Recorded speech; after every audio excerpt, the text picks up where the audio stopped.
창세기 14장 1절부터 16절 말씀을 보겠습니다.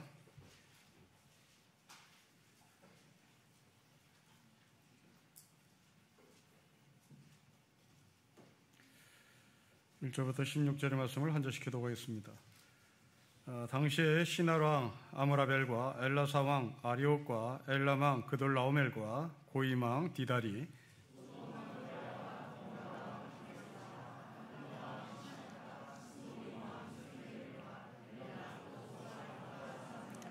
이들이 다 시낌 골짜기 곧 지금의 염해에 모였더라.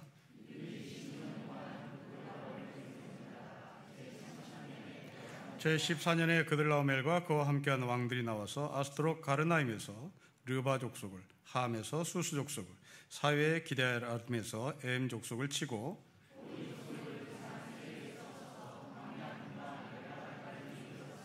그들이 돌이켜 엠미스밭 곧 가데스에 이르러 아말렉 족속의 온 땅과 하사손 다말에 사는 아모리 족속을 친지라.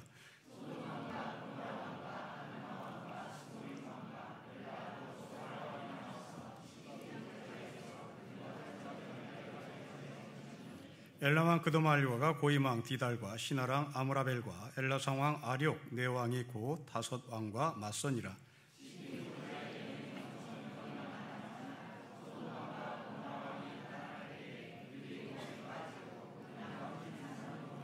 네 왕이 소돔과 고모라의 모든 재물과 양식을 빼앗아가고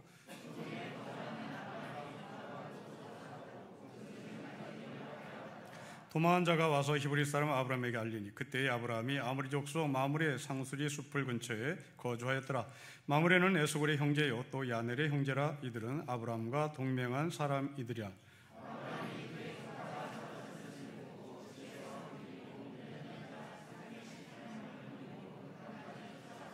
그와 그의 가신들이 나누어 밤에 그들을 쳐 부수고 다메섹 왼편 호바까지 쫓아가 그의 빼앗겼던 재물과 자기의 조카 롯과 그의 재물과 또 부녀와 친척을 다 찾아왔다. 아멘. 전쟁 이야기입니다. 창세기에서 처음 만나는 전쟁 이야기인데 잘 모르겠습니다. 이유는 여러 나라들과 왕들의 이름이 나옵니다. 그리고 다 낯선 나라들이고 낯선 이름들입니다. 간단하게 정리해 드리겠습니다. 1절에는 4개 나라가 연합을 했다. 2절에는 5개 나라가 연합을 했다. 이 연합국들이 서로 싸웠다는 얘기입니다. 4대 5로 싸운 거죠. 1절에서의 대표적인 나라는 엘람 왕인데 이 엘람이라는 왕이 우린 낯서니까 1절은 여러분 시날이라는 나라가 보입니다. 시날 어디서 많이 들었습니다. 바로 바벨탑이 있었던 곳입니다. 그 바벨탑이 있었던 주변의 국가를 중심으로 4개 나라가 연합을 했고 그리고 2절에 소돔이 나옵니다. 롯이 선택한 땅입니다. 롯이 살고 있는 땅입니다. 소돔 왕을 중심으로 또한 5개 나라가 연합을 해서 이제 4대 5로 싸운 겁니다. 그런데 결론은 4개 나라가 승리한 것도 아니고 5개 나라가 승리한 것이 아니라 결론은 아브라함이 승리를 했다는 이야기가 오늘 본문의 이야기입니다. 자, 우리는 이 본문을 통해서 3가지 질문을 하면서 답을 해야 되길 텐데 첫째로 왜 전쟁을 했는가? 전쟁을 일으킨 원인, 이유를 찾을 것입니다. 둘째로 이 전쟁의 승리가 왜 아브라함에게 돌아갔는지를 찾을 것입니다. 세 번째, 마지막으로 아브라함이 이 땅을 차지한 이것은 성경의 관점에서, 믿음의 관점에서 나에게 어떤 메시지가 전달될 것인가에 대한 질문의 답입니다. 여러분, 첫째, 전쟁이 왜 일어났는지, 그 전쟁의 원인이 무엇인지를 성경은 우리에게 말씀합니다. 4절 말씀을 보십시오. 4절을 같이 읽겠습니다. 시작. 이들이 12년 동안 그들라오멜을 섬기다가 제13년에 배반을 했습니다. 강한 나라가 약한 나라에게 조공을 요구했고 이 약한 나라는 지금 13년 동안 조공을 바치다가 이제 한계에 부딪히자 제14년째 되던 해 저항을 하고 반기를 일으켜 전쟁이 일어난 겁니다. 예나 지금이나 이 조공이라고 하는 것은 곡식만을 의미하지 않습니다. 고대 시대는 특별히 이 조공은 곡식과 함께 사람을 징발해 가는 겁니다. 노예로 삼습니다. 남자를 징발해서 군대로 보내든지 여자를 징발해서 노예로 삼는 것이 고대 시대의 조공의 내용입니다. 12년 동안, 13년 동안 강대국은 약자의 나라에 곡식도 빼앗아가고 남자도 빼앗아가고 여자도 빼앗아 간 겁니다. 여러분, 이런 일은 예수님 시대에도 정말 흔했습니다. 예수 시대의 예루살렘이나 책에 보면 로마가 이스라엘 백성들에게 얼마나 가렴주구를 했는지, 얼마나 착취했는지 통계로 보입니다. 데이터로 우리에게 보여줘요. 그리고 또한 종교세를 얼마나 뜯어갔는지 여러분들이 기억하다시피 예수님께서 너무나 화가 나서 성전을 뒤엎어버린 바로 그것이 오늘 이 시대, 오늘 이 본문의 분위기입니다. 예수님께서 십자가 달려오실 때 양쪽에 같이 십자가에 죽은 사람이 있습니다. 성경은 이 사람을 가리켜 강도라고 표현합니다. 여기서 이 강도란 말은 로마에 저항하다 붙잡힌 저항 세력입니다. 그러니까 지나가다 사람을 찔러 죽인, 대낮에 사람을 찔러 죽인 사람이 아니라 당시 식민지로 살던 이스라엘의 젊은이들 가운데 이래서는 안 되겠다, 이래서는 우리가 다 죽겠다 싶어서 로마에 저항을 했던 혁명군, 바로 그게 예수님 옆에 달려 들어간 십자가에 죽은 사람들입니다. 사도행전에 보면 바울이 로마의 사령관 앞에 선 적이 있습니다. 이때 이 로마의 천부장이 바울에게 묻습니다. 너 옛날 그 유다의 그 드다냐고 물어요. 이 천부장이 물었던 너 유다 사람 바로 그 사람이냐, 드다냐라고 말을 할 때 이 드다는 당시에 로마에 저항했던 혁명 세력인데 얼마나 이 사람이 힘이 셌고 얼마나 이 사람이 인기가 많았는지 당시 이스라엘 사람들 가운데 4,000명이 이 사람을 따라갔습니다. 그러니까 이 4,000명이 드다를 따라가면 로마를 뒤엎고 이스라엘의 독립을 쟁취할 것이라는 소망을 가지죠. 그 정도로 로마는 이스라엘 사람들을 착취했고 빼앗아갔습니다. 이것은 비단 이스라엘만이 아닙니다. 우리나라의 역사도 마찬가지입니다. 조선시대 부패한 관료들이 민중들을 착취한 일은 정말 많았습니다. 여러분들 알고 있는 전라도 고부라는 곳에 조병갑이라는 군수가 있었습니다. 이 조병갑은 고부 지방의 사람들을 착취했죠. 참다 못해서 그 고부 사람들이 힘을 합쳐서 항쟁을 합니다. 그 저항 동력이 바로 동학혁명을 만들어냅니다. 조선시대에 살았던 정약용이라는 학자가 있습니다.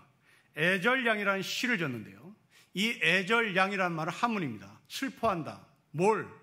양을 자른 것을. 양이 뭘까? 남자의 생식기입니다.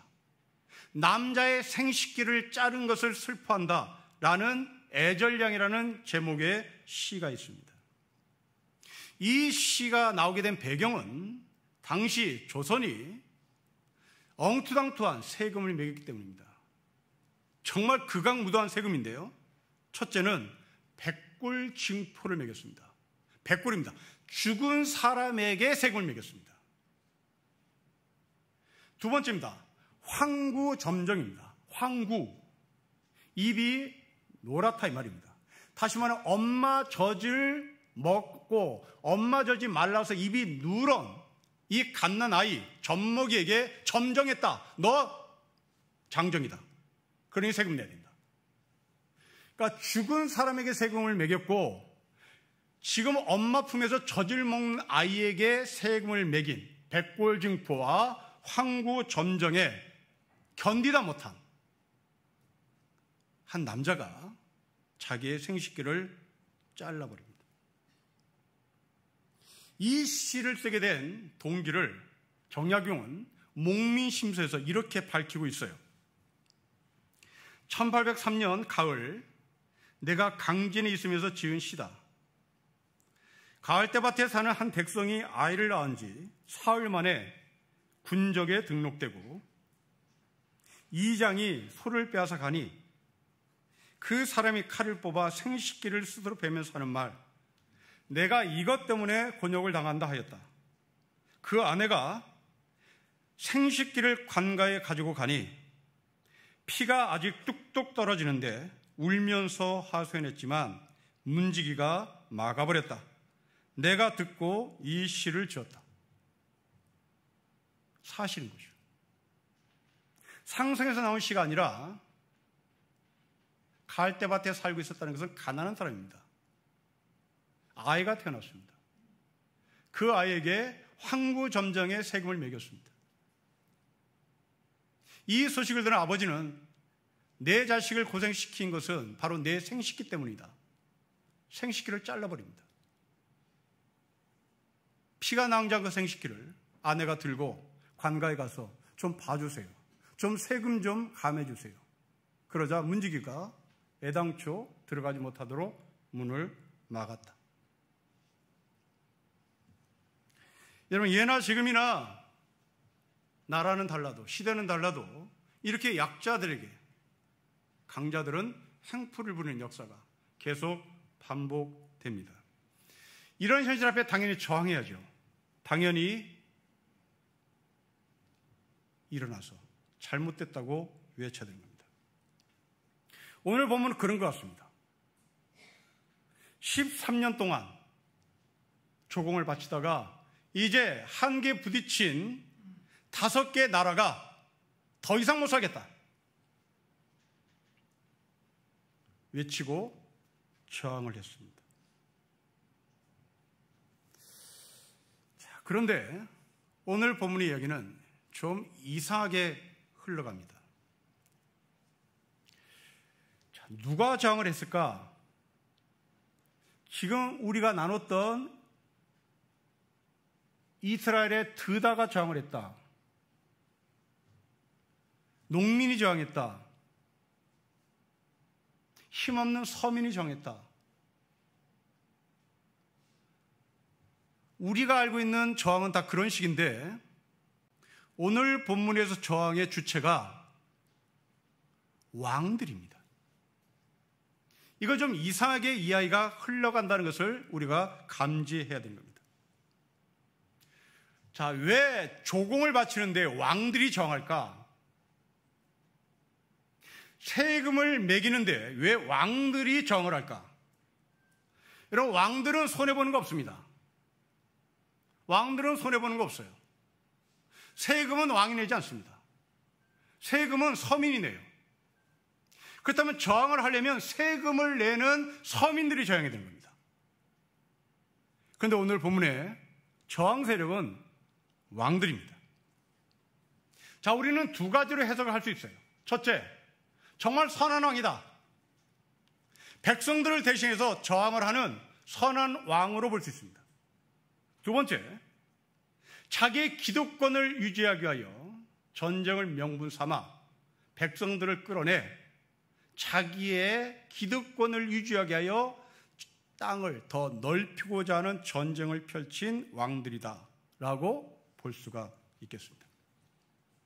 이제 여러분들은 이 1절과 2절의 왕들은 어떠한 왕인지를 해석해야 될 숙제가 주어졌습니다. 자, 첫째, 선한 왕이냐? 둘째, 기득권을 유지하기 위하여 전쟁을 펼쳐 더 넓은 땅을 얻고자 했던 왕이냐? 여기에 선택해야 하는 겁니다. 자, 이 질문의 이 답은 이 전쟁에서 누가 승리했느냐의 결론에 가면 알 수 있습니다. 누가 승리했습니까? 아브라함이 승리를 했습니다. 4개 나라가 승리한 것도 아니고 5개 나라가 승리한 것이 아니라 정작 전쟁은 둘이 붙었는데 결과는 아브라함이 승리했습니다. 이 왕들은 대체 무슨 왕이며 왜 아브라함이 승리했는지 답을 우리는 구해야 되겠습니다. 여러분, 14절입니다. 우리 같이 한번 14절 읽겠습니다. 시작. 아브라함이 그의 조카가 사로잡혔음을 듣고 집에서 길리고 훈련된 318명을 거느리고 단까지 쫓아갔습니다. 16절 읽겠습니다. 시작. 모든 빼앗겼던 재물과 자기의 조카 롯과 그의 재물과 또 부녀와 친척을 다 찾아왔습니다. 자, 아브라함이 참여한 전쟁과 4개 나라, 5개 나라의 왕들이 전쟁을 한 이유를 구분해 보십시오. 아브라함이 참여한 전쟁은 롯을 구하기 위함이었습니다. 반면에 전쟁을 일으키고 패배하고 무너진 왕들의 전쟁의 목적은 조공을 바치지 않는 것입니다. 이 조공을 바치지 않는다는 것은 결국 자기의 땅을 자기가 확보하겠다고 하는 주도권 싸움이었습니다. 더 많은 땅을 확보할 것이냐의 전쟁과 롯을 구하기 위한 아브라함의 전쟁을 서로 비교하는 겁니다.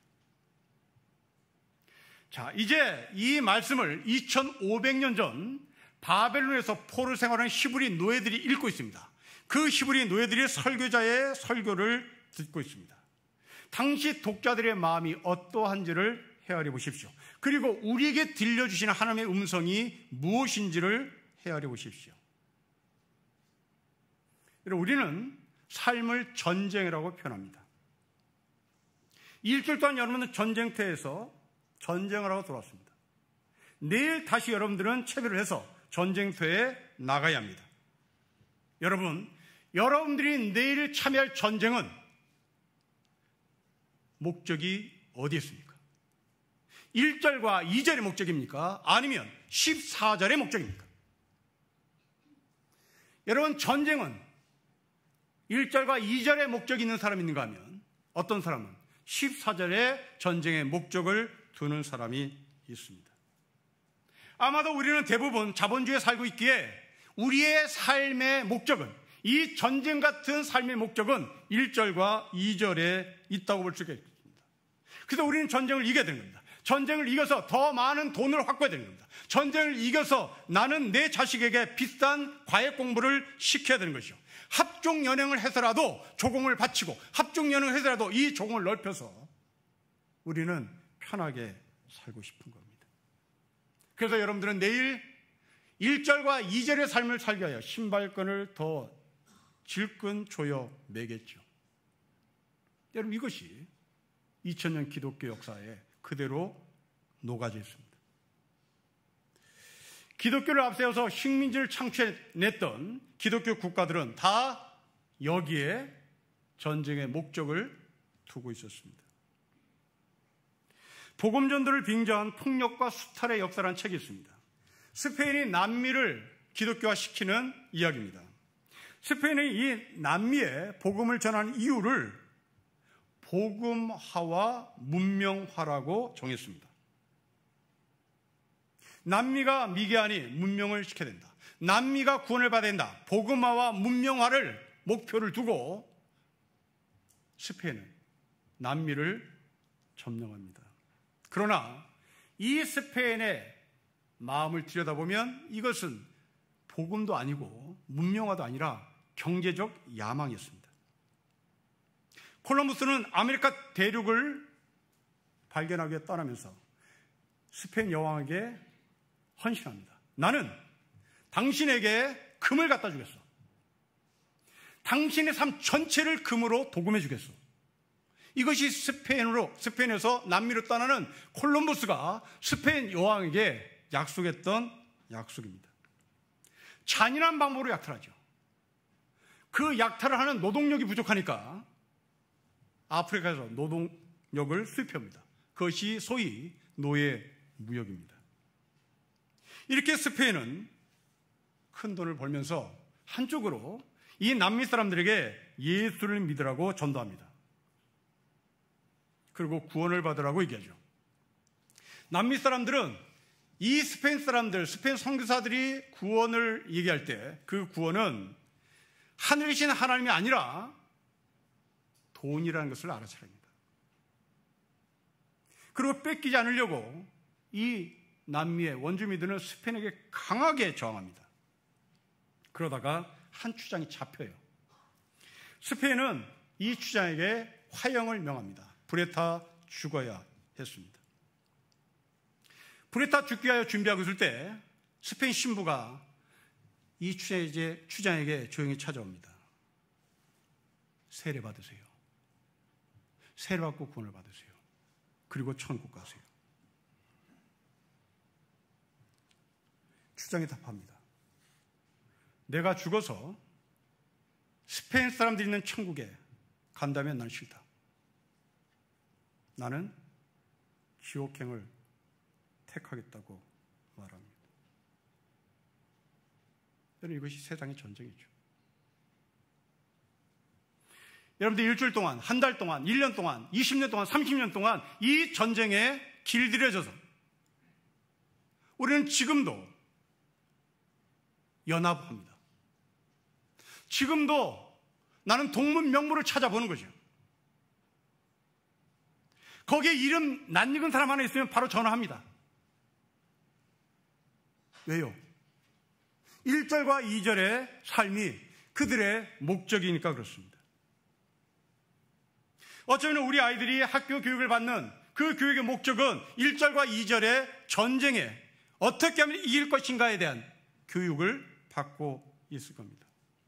그 결과 백주대낮에 20대 청년이 사람을 찌르고 있는 겁니다. 그러나 성경은 그런 전쟁을 우리에게 말씀하지 않습니다. 성경이 말씀하시는 전쟁은 롯을 구하는 전쟁입니다. 땅을 얻기 위한 전쟁이 아니라 생명을 얻기 위한 전쟁. 바로 아브라함은 거기에 투입된 겁니다. 브라질의 교육학자이면서 캐톨릭 신부였던 파울로 프레이라고 하는 학자가 있습니다. 이 파울로 프레이가 이런 말을 해요. 브라질의 부자들은 가난한 사람들을 필요로 한다. 좀 이상한 말을 지금 이 학자가 합니다. 우리의 상식으로는 가난한 사람이 부자를 필요로 해야 되는 겁니다. 그런데 이 파울로 프레이리는 브라질의 부자들이 가난한 사람들을 필요로 한다. 도대체 무슨 말일까 해석이 필요할 정도입니다. 프레이리는 말합니다. 왜냐고 물으니까 부자들이 가난한 사람들부터 칭찬받고 싶기 때문에. 프레이는 이런 사회는 건강하지 못한 사회라고 말합니다. 부자가 가난한 사람을 필요로 한다. 왜? 칭찬받고 싶어서. 캐톨릭 국가입니다. 안타깝게도 이들은 복음이 뭔지를 모르는 사람들입니다. 여러분, 복음은 내가 부자가 돼서 가난한 사람을 도와주는 게 아닙니다. 한국 교회 목사들 가운데 고지론을 주장하는 사람이 있는데, 너가 빨리 출세해서 돈 많이 벌어서 가난한 사람이 도와줘라. 이게 하나님의 뜻이다. 성경에 없습니다. 이건 복음 아니에요. 성경에 고지론은 없습니다. 복음은 높은 자가 내려오는 겁니다. 힘 있는 자가 내려오는 겁니다. 그리고 힘 있는 자는 힘 없는 자를 올려야 되는 겁니다. 차별이 없어야 되는 겁니다. 근데 이 브라질의 부자들을 보십시오. 너 영원히 가난해라. 우리가 던져줄게. 그래서 우리는 너가 필요해. 우리는 그래서 가난한 사람이 필요하다고. 여러분, 이런 사고가 한국 기독교 가운데 정말 많습니다. 여러분들에게 왜 부자가 되냐고 물으면 가난하면 도와주겠다는 겁니다.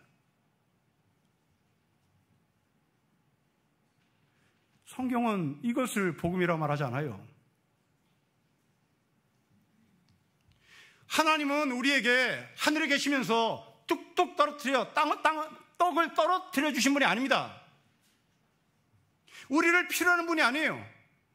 하나님은 자기 아들 예수를 우리와 같이 낮은 곳에 내려오게 하셨습니다. 이것을 복음이라고 말하는 겁니다. 아브라함은 롯을 구하러 갔어요.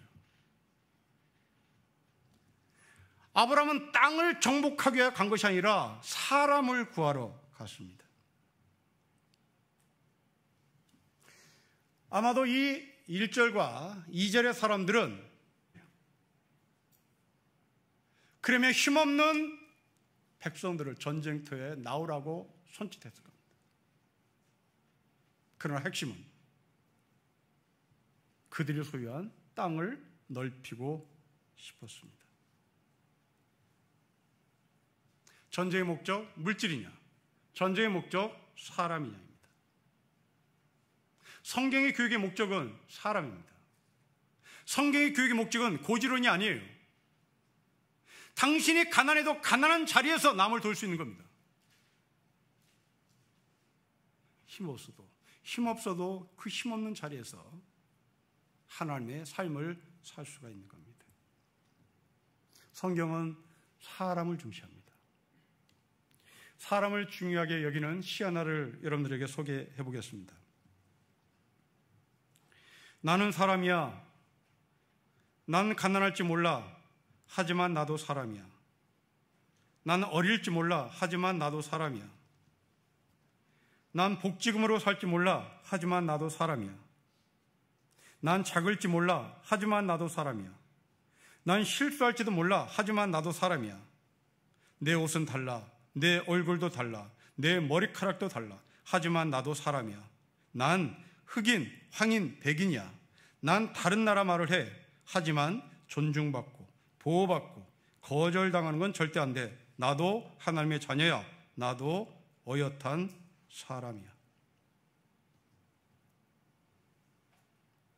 1절과 2절의 왕들은 사람을 물건 취급했습니다.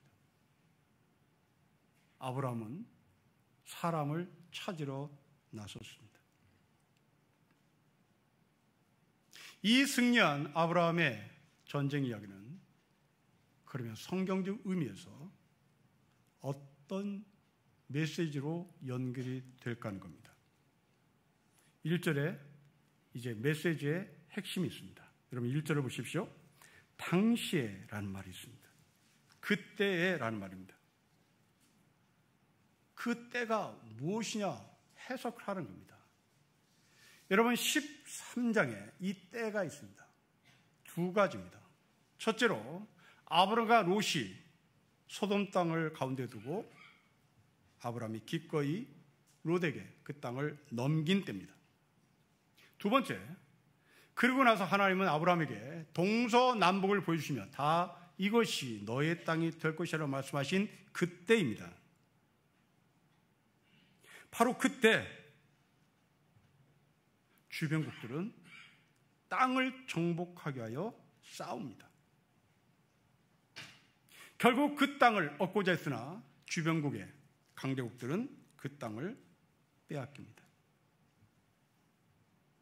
아브라함에게 졌습니다. 아브라함은 롯을 구출해 옵니다. 그때 곧 이것은 성경에서 하나님 나라를 말하는 겁니다. 하나님은 아브라함에게 두 가지 약속했습니다. 첫째, 땅의 약속입니다. 둘째, 자손의 약속입니다. 오늘 이 본문은 땅의 약속을 현실화시킨 하나님의 약속의 증명입니다. 이제 하나 남았습니다. 자손의 약속이 남았습니다. 놀랍게도 이 자손의 약속은 15장에 가서 아브라함이 자기 집에서 키운 다메섹의 종 엘리에셀을 후계자로 택하려고 했으나 하나님께서 아니다. 너희 집에 아들 이삭이 태어날 것이다. 첫 번째는 증명됐습니다. 이제 두 번째는 증명이 될 수밖에 없는 아주 가까운 지점까지 왔다는 말입니다. 자, 여러분, 이 본문을 읽고 있었던 2500년 전에 히브리 노예들의 심정으로 돌아오십시오. 지금 이 사람들은 바벨론에서 포로 생활하면서 이 말씀을 듣고 있고 이 말씀을 읽고 있습니다. 고향에서 쫓겨난 사람들입니다. 고향으로 들어가고 싶은 사람입니다. 그런데 안타깝게도 70년 동안 포로 생활하면서 바벨론 전쟁에 전쟁터로 끌려간 히브리 사람들도 있을 것이고 그 바벨론에서 싸우다가 죽은 사람도 있을 겁니다. 그 사람들에게 오늘 본문은 절실했을 겁니다. 그리고 같이 떠오르는 한 사건이 떠오릅니다. 애굽에서 430년 동안 종살했던 이스라엘 백성들을 하나님께서 기필코 해방시킨 그 이야기가 오늘 이 본문과 같이 오버랩돼서 떠올랐을 겁니다. 그러고 내리는 결론입니다. 나는 이 하나님을 믿어. 이 하나님이 우리 하나님이야. 이 하나님 우리 민족의 하나님이야. 이 하나님이 나의 하나님이야 외쳤을 것이고, 이 하나님이 기필코 그냥 말로만 약속하는 것이 아니라 이렇게 구체적으로 땅을 확인시켜 주신 하나님, 이제 머지않아 아브라함의 집에 아들이 태어날 것이라고 하는 것이 이제 고지가 가까이 왔던 그 약속이 눈에 선하게 보이는 것처럼 이제 우리는 곧 간다. 우리는 곧 땅을 되찾는다는 확신과 소망에 가득 찼던 겁니다. 하나님의 이 약속을 이스라엘 백성들은 절대 포기할 수 없었던 것이죠. 사랑하는 성도 여러분, 하나님은 우리에게 늘 약속의 하나님이라고 목사들은 외칩니다. 그러나 여러분 심정 속에는 이 약속의 하나님이 언제 나에게 증명으로 나타나냐, 이 약속의 하나님이 언제 나에게 현실로 나타나냐 고민하는 분이 계실 겁니다. 드디어 나타납니다. 드디어 땅이 나타나고 이제 아들이 곧 태어날 시점이 다가왔습니다. 이분이 신실하신 하나님입니다. 이분이 약속을 지키시는 하나님입니다. 이분이 여러분들의 공수표를 날리는 하나님이 아니라 나에게 약속했으니 그 약속을 현실로 증명하시는 살아계신 나의 하나님입니다. 저는 이 말씀을 읽으면서 이 사람들이 어떠한 마음인지는 조금 알 수 있을 것 같았습니다. 아니, 주 예수의 관점에서 보면 이 말씀은 한치도 틀림이 없는 신실하신 하나님의 말씀인 것을 저는 믿었습니다. 여러분, 바벨론 폴에 살다가 바벨론 군으로 차출돼 전쟁터에다 죽은 아들을 앞에 둔 아버지, 어머니의 심정은 어떠했을까요? 우리는 잘 모릅니다. 그런데 하나님은 압니다. 하나님은 압니다. 왜냐하면 하나님도 자기 아들을 죽여봤으니까요. 하나님도 자기 아들이 십자가에서 죽는 것을 지켜봤어야만 했습니다. 이 히브리 노예들은 하나님께 외쳤을 겁니다. 하나님은 제 마음을 아실 것입니다. 하나님도 아들을 잃어보셨으니까요. 그러니까 내 마음이 어떠한지 누구보다도 헤아릴 수 있을 것입니다. 그렇게 아들의 죽음 앞에서 자기 아들을 죽어가는 것을 본 하나님의 마음으로 연결된 이 히브리 노예들은 나는 부활을 믿습니다. 아들을 잃어보시는 하나님, 그 하나님의 섭리 속에 부활이 약속됐다면 바벨론의 전투에 참여했던 내 아들이 죽어서 돌아왔으나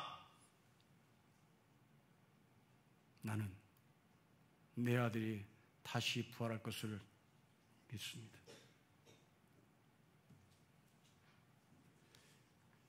모세를 보십시오. 모세는 태어날 때부터 죽은 목숨입니다. 죽어야만 했습니다. 그런데 모세는 살아왔습니다. 왜 살았습니까? 신실하신 하나님을 믿는 모세의 부모의 신앙 때문입니다. 모세의 부모가 모세를 살리는 과정을 기억해 보십시오. 갈대 상자를 만듭니다. 그 갈대 상자 안에 역청을 바릅니다. 그리고 그 안에 모세를 집어넣고 나일강에 떠내보냅니다. 세 가지 단어입니다.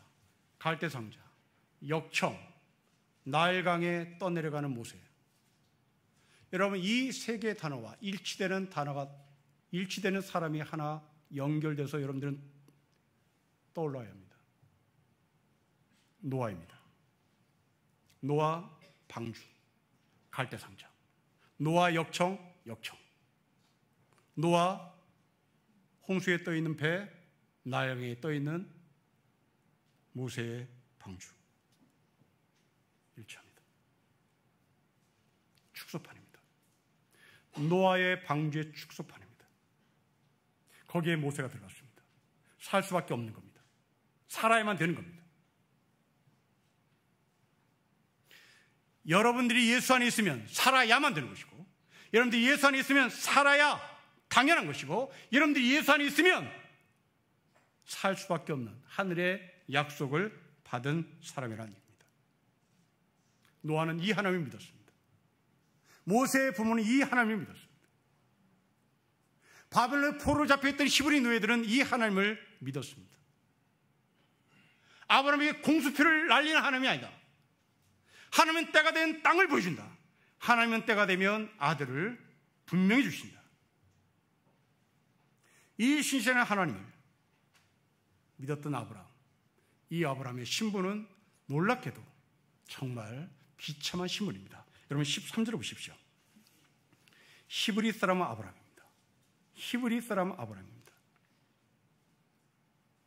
여러분 성경에서 창세기에서 처음으로 나오는 단어입니다. 처음 만나는 단어입니다. 이 히브리라는 말은 강 건너온 사람이라는 얘기입니다.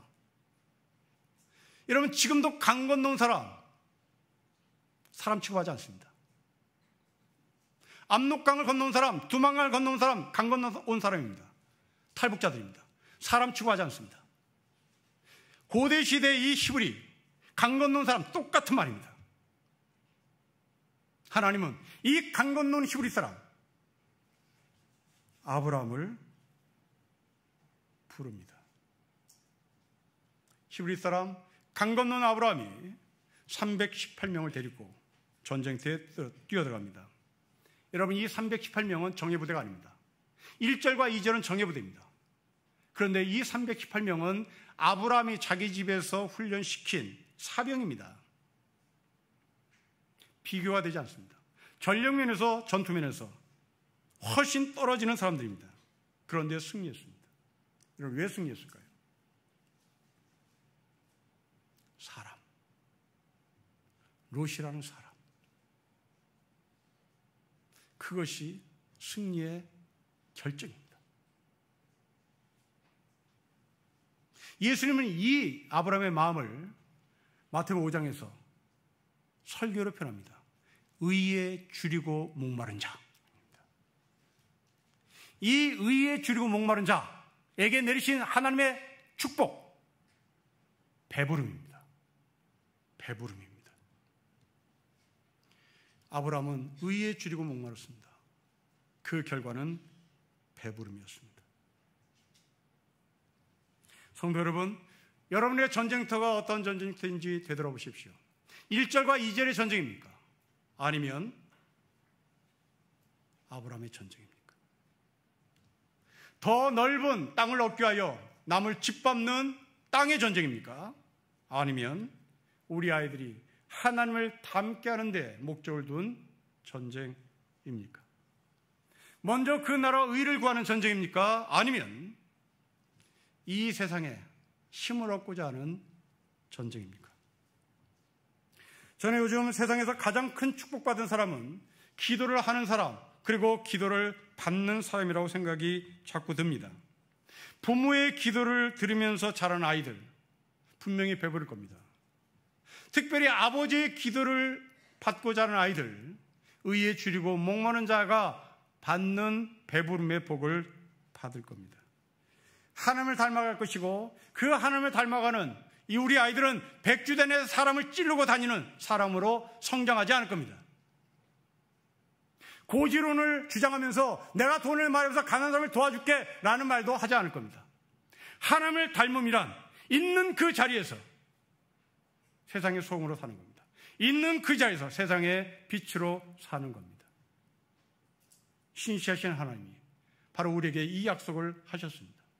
이 약속은 반드시 우리의 눈앞에 현실로 드러나게 될 것입니다. 우리가 드리는 이 기도는 1절과 2절의 정예부대 앞에 별 볼일 없는 318명의 기도일지도 모릅니다. 그러나 이 318명의 전쟁의 능력이 1절과 2절의 정예부대를 이깁니다. 세상을 이깁니다. 세상이 감당할 수 없는 하늘의 능력을 우리는 예수 그리스도부터 받았습니다. 예수 그리스도의 전신갑주를 입고 우리는 내 아들과 내 딸과 내 자녀들이 예수님을 닮는 하늘의 사람으로 살기를 주의 이름으로 축복합니다. 기도하겠습니다. 하나님 아버지, 땅의 전쟁이 일어납니다. 사람의 전쟁이 일어납니다. 사람의 전쟁편에 서게 하시고 사람을 살리는 편에 서게 하셔서 비록 우리가 별 볼 없는 318명의 능력을 갖고 있다 할지라도 넉넉히 세상을 이길 수 있는 믿음인 것을 고백합니다. 믿음의 기도를 하게 하여 주십시오. 주 예수 그리스도의 이름으로 기도합니다. 아멘.